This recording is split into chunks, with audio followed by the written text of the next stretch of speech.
¿Me cambiaste las chapas? Mamá, gritó mi hijo desde afuera, sacudiendo la puerta, como si todavía fuera el dueño de la casa. Abrí apenas lo que la cadena permitía, y con la voz temblorosa pero firme, le dije que podía pasar, pero que hoy todo iba a ser distinto. Se quedó helado al ver al licenciado sentado en la mesa de la cocina y la carpeta con cada peso que me había sacado de la pensión. Mientras yo dejaba de comprar mis medicinas y casi me desmayaba en el piso de la cocina, él gastaba mi dinero en camionetas, restaurantes y fines de semana de lujo. Si seguía callada, podía perder la casa, mis ahorros y lo poco que me quedaba de salud. Por eso esa mañana, con las manos temblando, le dije a mi propio hijo: no lo llamé para meterte a la cárcel. Lo llamé para que dejaras de matarme despacito. Esto es Historias con mi abuela. La historia de hoy es sobre una madre a la que su hijo le vació la pensión hasta que un día se sentó a esperar con un abogado y una decisión.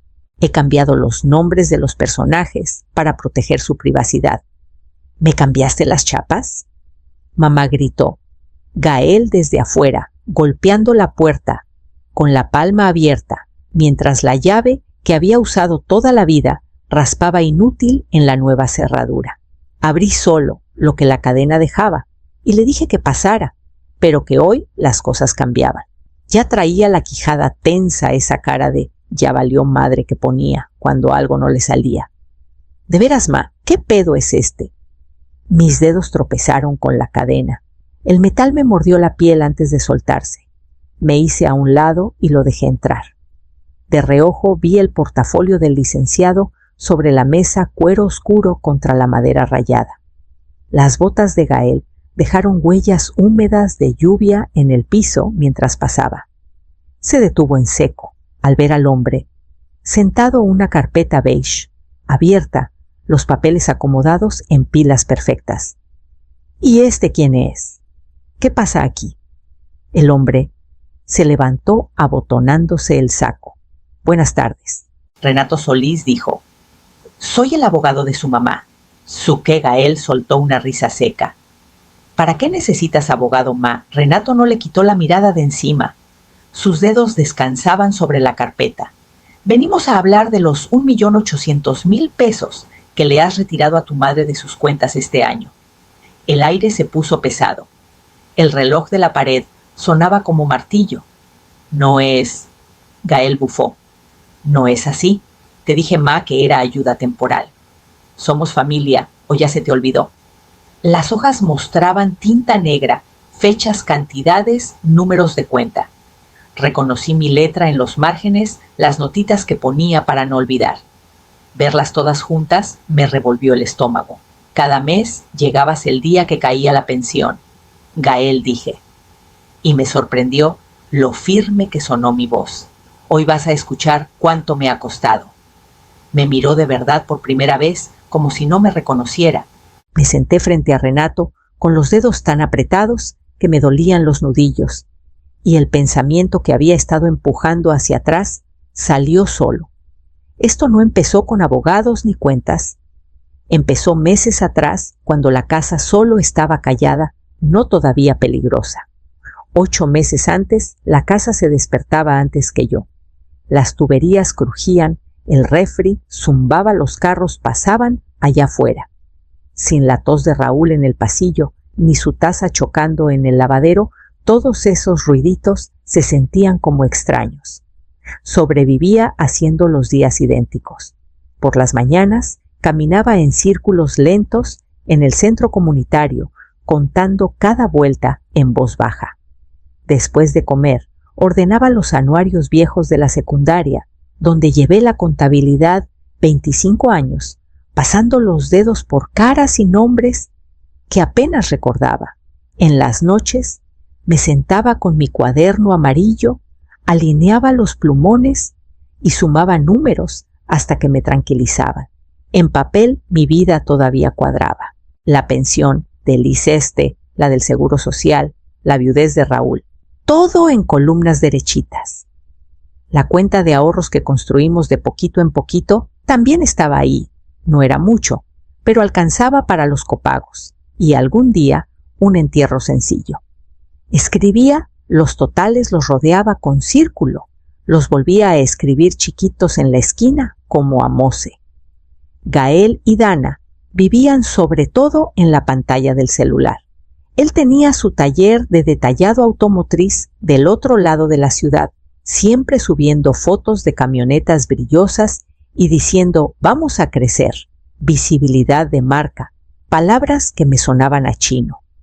Dana mandaba fotos desde Guadalajara de edificios altos y escritorios llenos de papeles.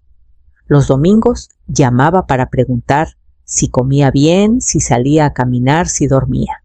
3 meses después del novenario de Raúl, chilló la reja una tarde y ahí estaba Gael con un portavasos de cartón. Me dio un café. Dijo que los rosales se veían bonitos. Preguntó si el boiler jalaba bien, si cocinaba de verdad. Raúl siempre decía que nuestro hijo estaba demasiado enamorado de su propio reflejo, viéndolo recargado en la barra, mirándome de verdad. Pensé que perder a su papá le había movido algo por dentro. Una noche de lluvia fuerte, cuando las nubes bajaban hasta las lámparas del barrio, volvió. Se quitó la sudadera, se sentó y dio vueltas nerviosas a la cuchara antes de que las palabras salieran de golpe. El taller había tenido un mes del carajo. El casero amenazaba con candado. Le faltaban 17,000 pesos para el viernes o perdía todo lo que había levantado. Primero pensé en números. 17,000 era el hueco entre cuidadosa y apretada. Los vi clarito: el copago del cardiólogo, 2 pagos del predial, el sobre del súper con lo justo para algo que no estuviera en oferta. Él seguía hablando encima de mis cuentas, los uniformes de los niños, el seguro médico, que al casero no le puedes decir a lo mejor el otro mes. Dijo que Raúl siempre le enseñó que la familia va antes que los bancos. Abrí la app del banco y pasé el dinero de ahorros. El pulgar me tembló un segundo antes de dar confirmar. Gael miró la pantalla y soltó el aire. Al pararse, me abrazó y olía a limpia llantas con colonia cara encima. Papá estaría orgulloso de que me cubras las espaldas, me dijo al oído. Cuando cerró la puerta y la casa volvió a su silencio nuevo y flaco, agarré mi cuaderno amarillo. En el margen escribí con letra de molde préstamo a Gael, $17,000, y lo circulé 2 veces, imaginando la raya que le pondría cuando me lo regresara, sin entender todavía cómo una raya se convierte fácil en columna entera. Al mes siguiente llegó exactamente el día que cayó la pensión.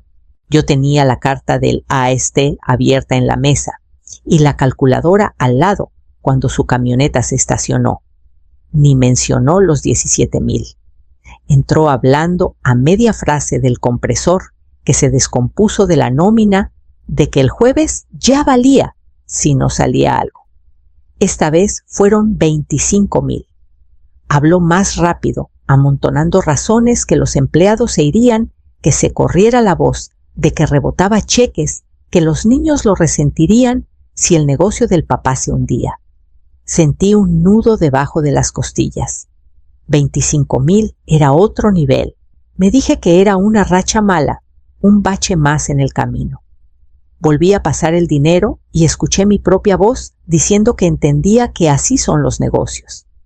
Cuando se fue prometiendo que pronto se acomodaba todo, anoté la nueva cantidad debajo de la primera en una libretita de espiral que compré en la farmacia nomás para llevar la cuenta.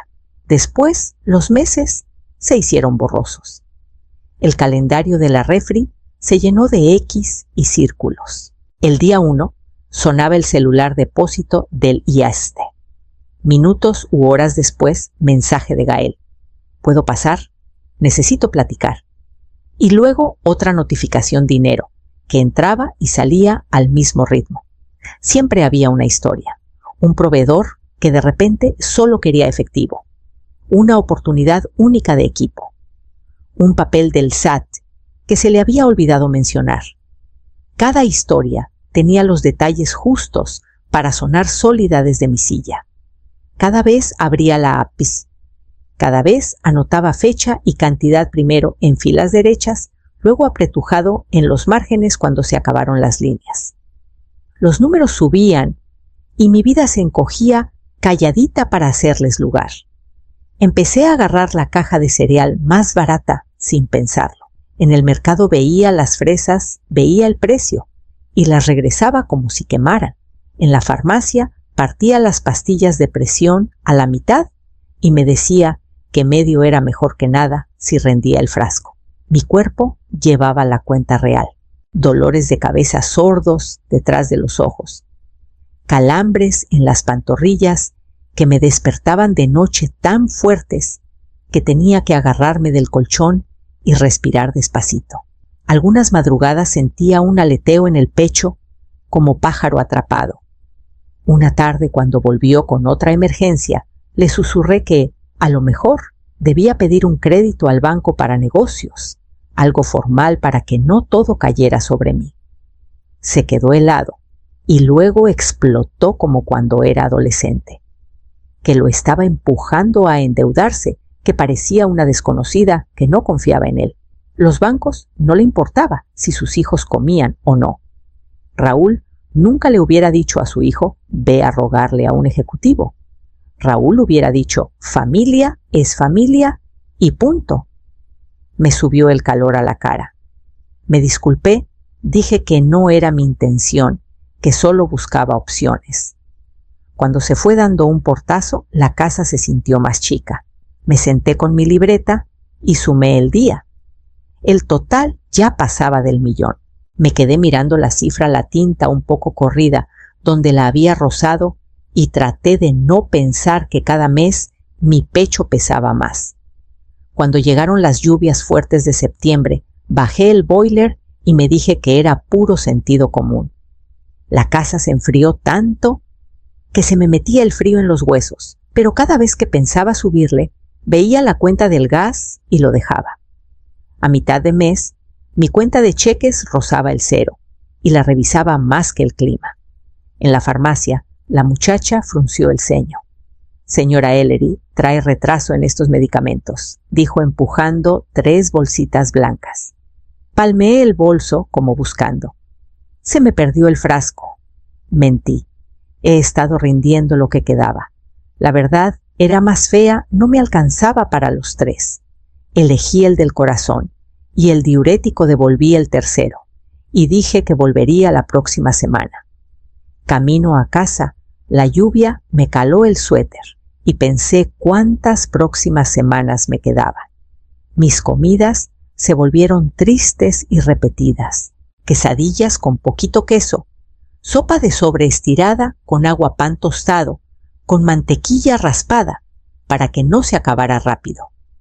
Algunas noches comía con el suéter puesto, oyendo el boiler que nunca calentaba lo suficiente. Una tarde, después de sacar otro buen cacho de la pensión y ver cómo la camioneta de Gael se iba rugiendo. Voy con un proveedor, puse pasta seca a hervir. El vapor me empañó los lentes. Alcancé a abrir la ventana y el mundo se ladeó. Sonó un pitido fuerte en los oídos. Agarré la barra y solo encontré aire. La cadera pegó primero en el azulejo, luego el hombro. El frío del piso me caló hasta los huesos. Me quedé ahí sentada contra el gabinete, con el corazón latiendo en la garganta, mirando una grieta vieja en la puerta de la alacena. No había a quién llamar. Gael ya iba por la carretera. Dana estaba en otro estado.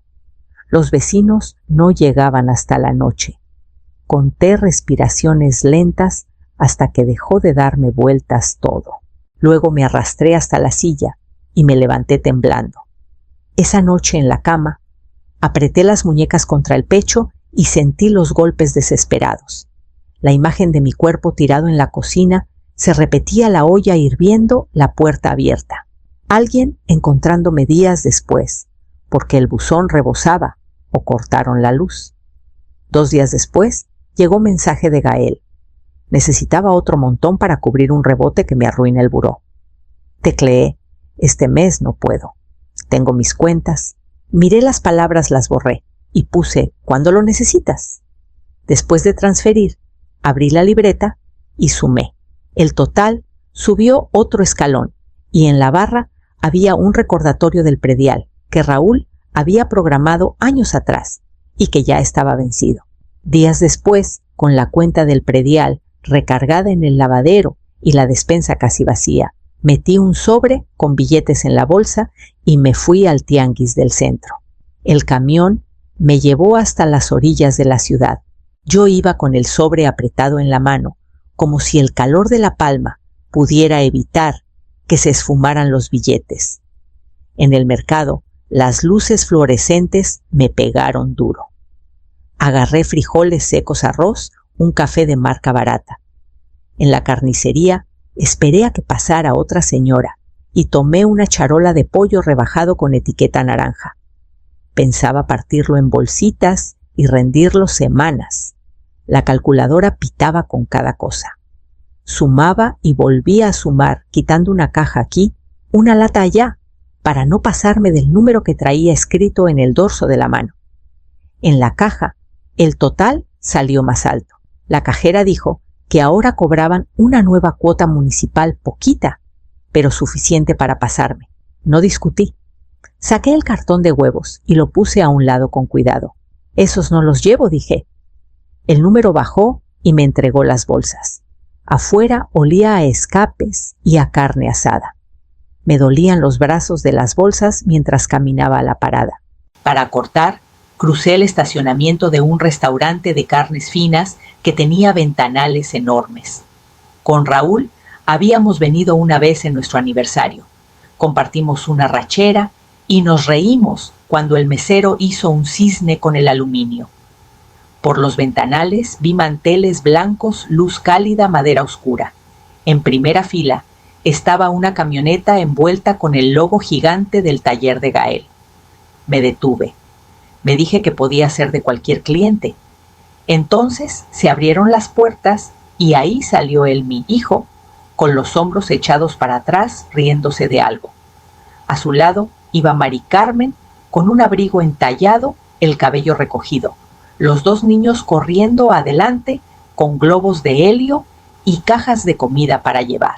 La hostess le dio una carpeta de piel. La abrió, miró apenas, hizo un chiste.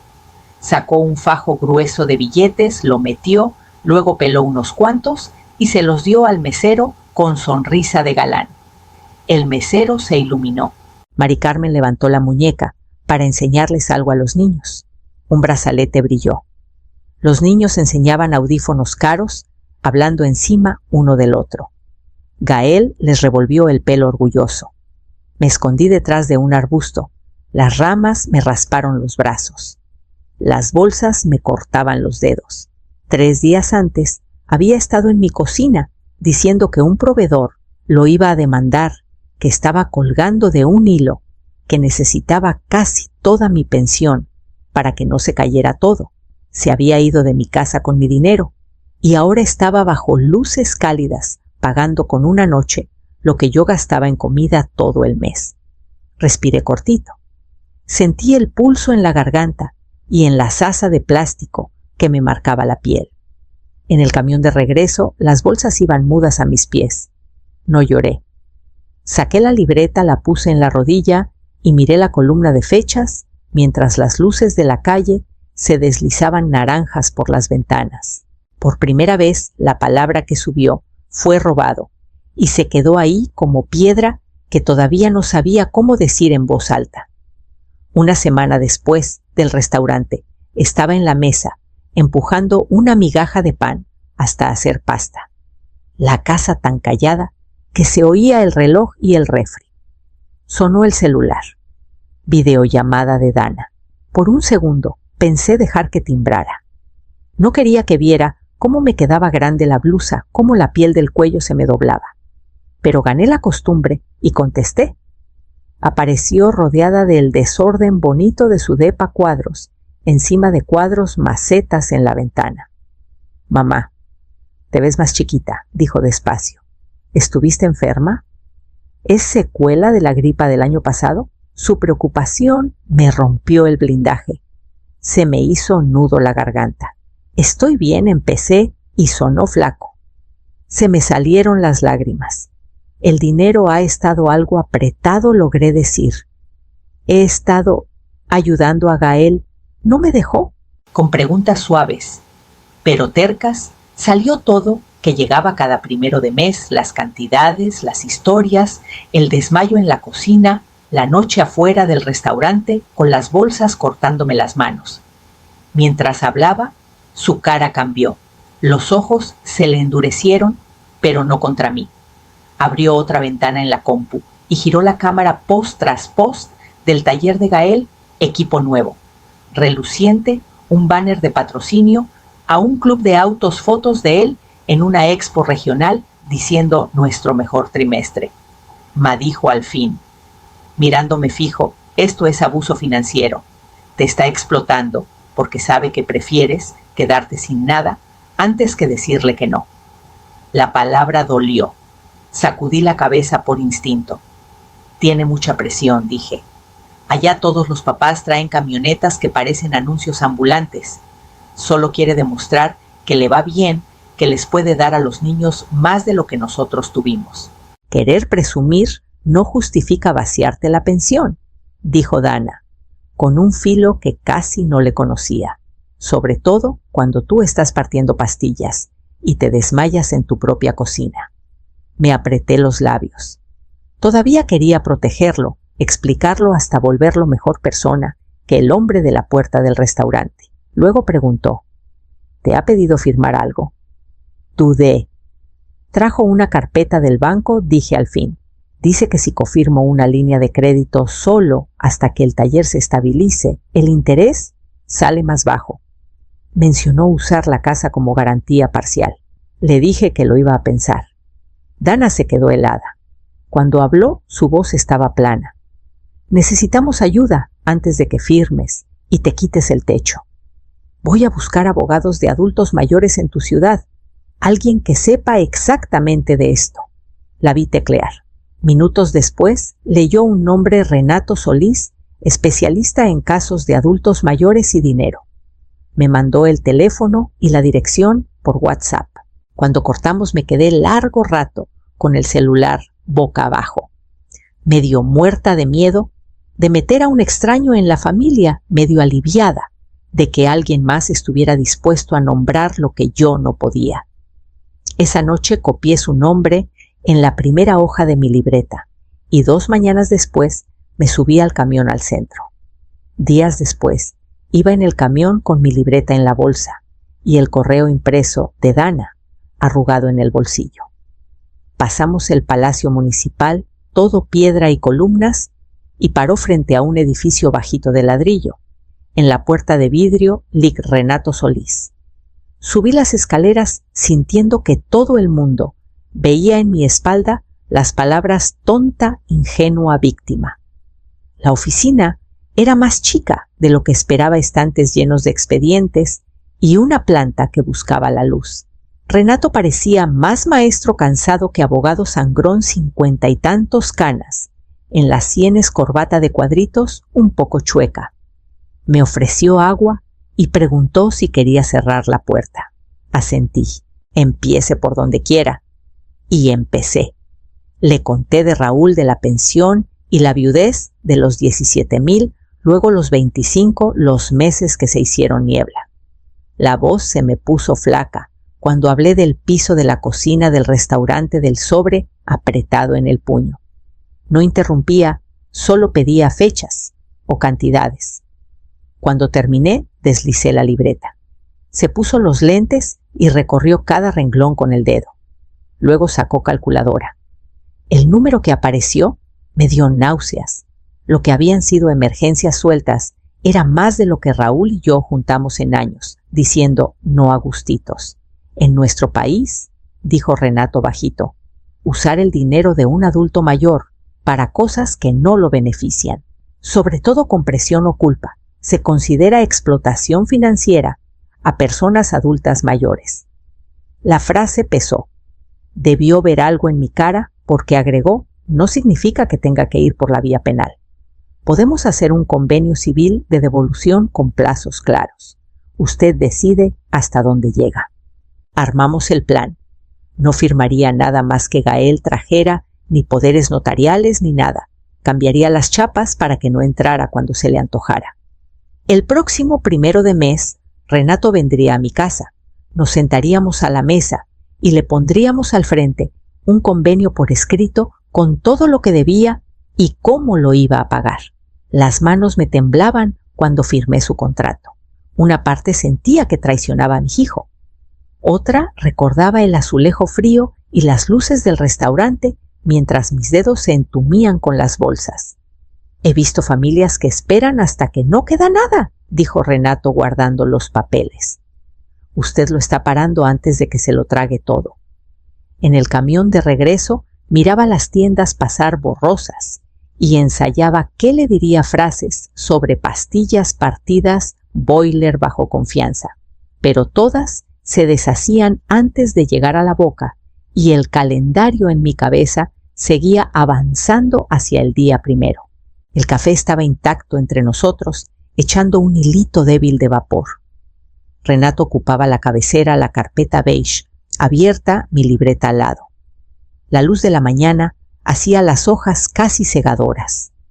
Las botas de Gael pegaron duro contra el piso al entrar a la cocina. Traía manchas de polish en los jeans y una raya negra en la manga. Sus ojos fueron de Renato, a los papeles y a mí. ¿Qué es esto? Confusión, luego coraje. El corazón me latía en la garganta, pero mantuve la mano firme y señalé la silla. Siéntate, Gael.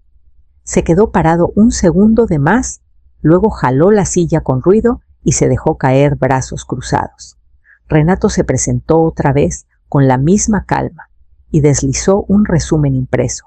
Esos son los retiros que hiciste de las cuentas de tu madre, dijo. Coinciden con las anotaciones de esta libreta que ella llevaba. Gael miró las hojas y soltó una risa hueca. Qué manera más rara de decir que la familia se ayuda, dijo. Tú querías ayudar, ¿verdad, ma? Sentí que algo se rompía dentro. Paradije cortante. Levantó la cabeza de golpe. No vas a reescribir esto, seguí. Partí mis pastillas a la mitad porque te di dinero. Bajé tanto el boiler que se me nublaba el aliento en el pasillo. Me desmayé en esta cocina mientras tú comprabas cenas y audífonos caros. Renato callaba. Solo se oía el reloj. No lo llamé para meterte a la cárcel, Gael, dije con voz temblorosa. Lo llamé para que dejaras de matarme despacito. Las palabras quedaron flotando. Se le cayó la máscara. No sabía que estaba tan cabrón, murmuró. Pensé que tenías guardado. Papá siempre decía que tú sí sabías manejar el dinero. Renato cruzó las manos. Si tu madre quisiera, podría denunciar esto ante la Fiscalía de Adultos Mayores. En vez de eso, está dispuesta a un convenio civil que te permita devolverlo poco a poco con términos claros. Antes de que siguiera el celular de Gael, se iluminó. Nombre de Mari Carmen. Lo puso boca abajo, pero volvió a vibrar y otra vez. Lo agarró y salió al pasillo. «Estoy con mi mamá». «¿Qué retiros? ¿Cómo conseguiste el estado de cuenta?» Se le tensaron los hombros. Regresó pálido. «Ya viene para acá», dijo. Se me revolvió el estómago. Siempre imaginé a Mari Carmen como cómplice del gasto, pero ya no sabía qué se iba a romper. 20 minutos después, la puerta se abrió de golpe. Entró Mari Carmen, todavía en pijama quirúrgica y tenis de clínica, el pelo recogido, con una pinza, los ojos encendidos. Se quedó helada al ver a Renato y los papeles. «Buenas tardes, señora Ellery», dijo por reflejo, pero la voz tensa. Luego se volteó a Gael. «¿Por qué nuestra cuenta conjunta muestra retiros en efectivo cada 1 de mes? ¿Y por qué me llamó el banco? Preguntando si tu mamá estaba cómoda, figurando en un crédito empresarial que yo nunca supe». Gael abrió la boca, pero Renato habló primero, tranquilo como siempre. Se presentó, explicó que yo lo había contratado y puso las pruebas sobre la mesa cada retiro, cada fecha mis anotaciones.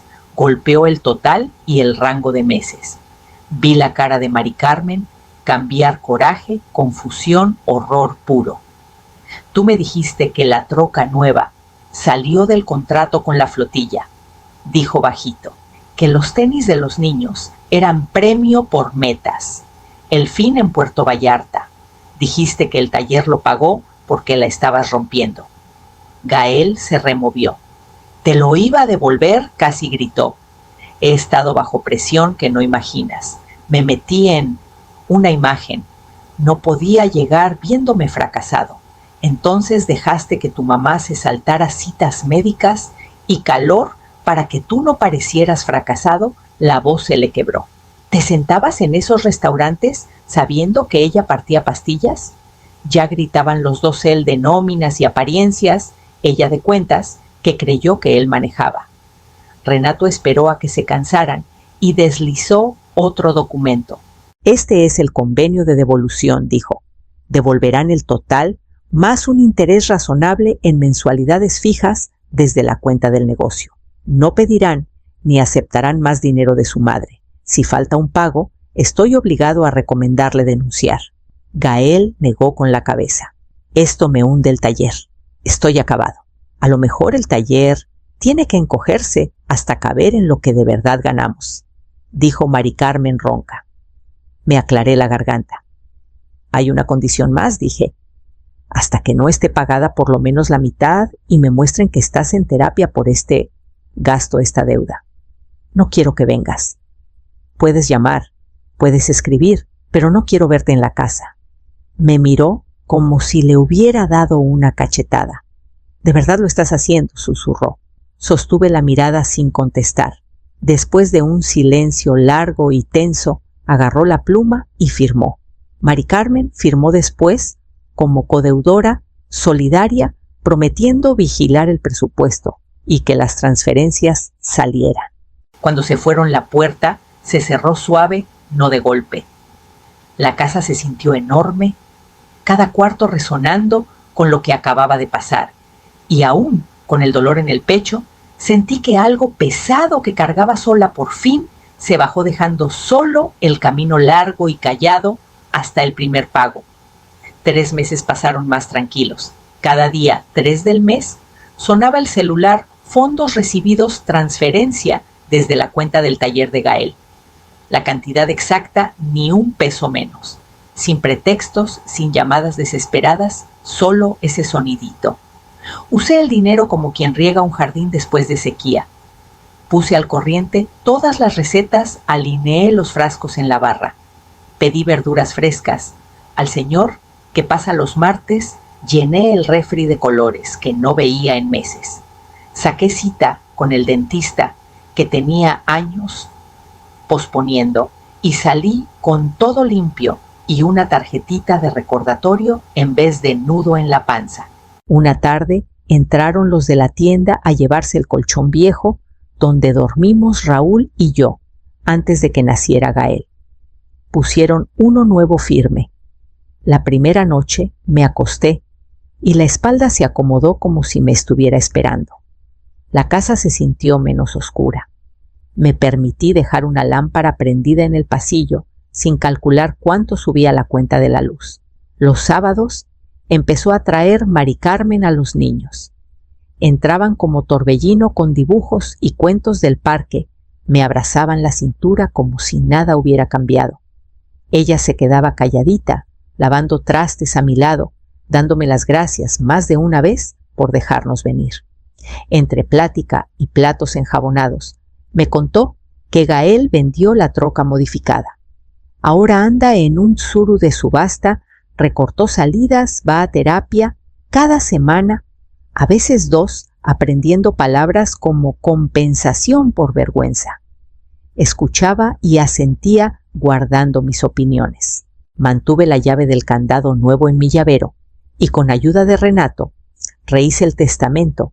Lo que le toque a Gael dependerá de que termine lo que empezó y se mantenga en regla.